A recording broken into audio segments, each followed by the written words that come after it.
नमस्कार, मी पंजाब डक. आज फक्त काय झालं, तळ कोकणातून ते पाऊस पुढे सरकालाय आणि आज रात्रीपर्यंत बऱ्याच भागामध्ये मग काय होईल, सातारा, सांगली, सोलापूर, कोल्हापूर, अहिल्यानगर, पुणे, त्याच्यानंतर इकडे बीड जिल्हा, लातूर जिल्हा, धाराशिव जिल्हा, मराठवाड्यापर्यंत आते मदाल मारण आणि इकडे थोडी उत्तर महाराष्ट्राकडे काही जिल्ह्याकडे जाईल म्हणून हे अंदाज लक्षात यायचा. पण आजपासून सगळी संपूर्ण महाराष्ट्रभर जाणार नाही. 14 तारखेपर्यंत दररोज वेगवेगळ्या भागात दररोज काय होईल, पुढे पुढे सरकत तो मान्सून प्रवास करणार आहे म्हणून हा अंदाज लक्षात यायचा.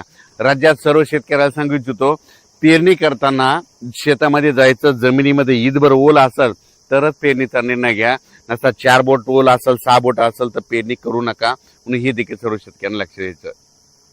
आजपासून महाराष्ट्रामध्ये बऱ्याच म्हणजे तळ कोकणातून म्हणजे कोकणपट्टीकडून बऱ्याच भागामध्ये मान्सून काय होईल, प्रगती करण्यास सुरुवात होईल. मग तो काय होईल, सांगली जिल्हा, कोल्हापूर जिल्हा, सातारा जिल्हा, कोकणपट्टी, घाटमाथा, त्याच्यानंतर तो अहिल्यानगर, पुणे, इकडे 2 कडा, आष्टी, त्याच्यानंतर बीड जिल्हा, त्याच्यानंतर धाराशिव जिल्हा, सोलापूर जिल्हा, त्याच्यानंतर इकडे परभणी जिल्हा, लातूर जिल्हा, नांदेड जिल्हा, हिंगोली जिल्हा, त्याच्यानंतर इकडे जालना जिल्हा, ह्या पट्ट्यामध्ये काय होईल, आज बऱ्याच ठिकाणी तो मान्सून प्रगती केलेली दिसेल म्हणून हा अंदाज लक्षात यायचा. आज मात्र संपूर्ण महाराष्ट्रभर जाणार नाही, फक्त आज मात्र काय होईल माहिती आहे का, की मध्ये आज सुरुवात झालेली आहे, तर तसं तर रात्रीच बऱ्याच ठिकाणी पाऊस सुरू झालेला आहे. पण माझी शेतकऱ्याला विनंती आहे, शेतकऱ्याची पेरणी मी पहिल्यापासून म्हणतो की 3 टप्प्यात होणार आहे.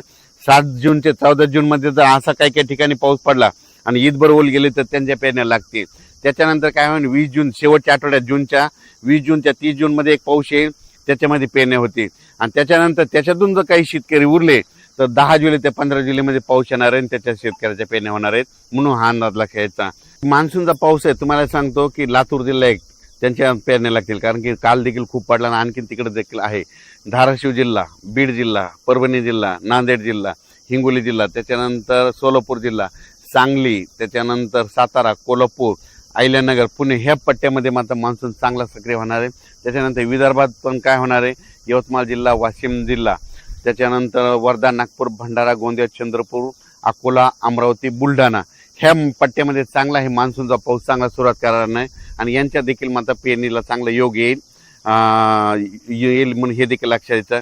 काल देखील तुम्हाला सांगू इच्छितो की मी धूळ पेरणी केली होती कापसाची, ट्रॅक्टरद्वारे कापसा पेरला आणि मला माहित होतं आमच्या गावाला पाऊस येणार आहे आणि ते पडला देखील पाऊस. आणि आज आणि उद्या पडला की झाला आमचा कापूस निघतं, ते निघाल्याच्या नंतर त्याचा देखील मी व्हिडिओ करणार आहे म्हणून हे लक्षात घेतं, हे सांगू इच्छितो.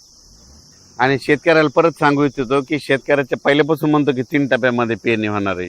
एक पहिला 7 जून ते 14 जूनच्या दरम्यान जिथे जास्त पडेल त्यांच्या पेरण्या ईदभर ओल केली त्यांच्या पेरण्या सुरू होतील. 20 जून ते 30 मध्ये एक पाऊस पडणार आहे, त्यांच्या परत एकदा लागते. आणि त्याच्यातून जर काही शेतकरी उरले तर 10 जुलै ते 15 जुलैमध्ये एक पाऊस येणार आहे, त्याच्यामध्ये पाऊस पडेल आणि त्याच्यामध्ये पेरण्या होती. पण यावर्षी चांगला पाऊस आहे, सरासरी इतका आहे, पिकाला लागल तसा आहे, दुष्काळ वगैरे काही पडणार नाही म्हणून हा अंदाज सर्व शेतकऱ्यांनी लक्षात घ्यायचा. धन्यवाद.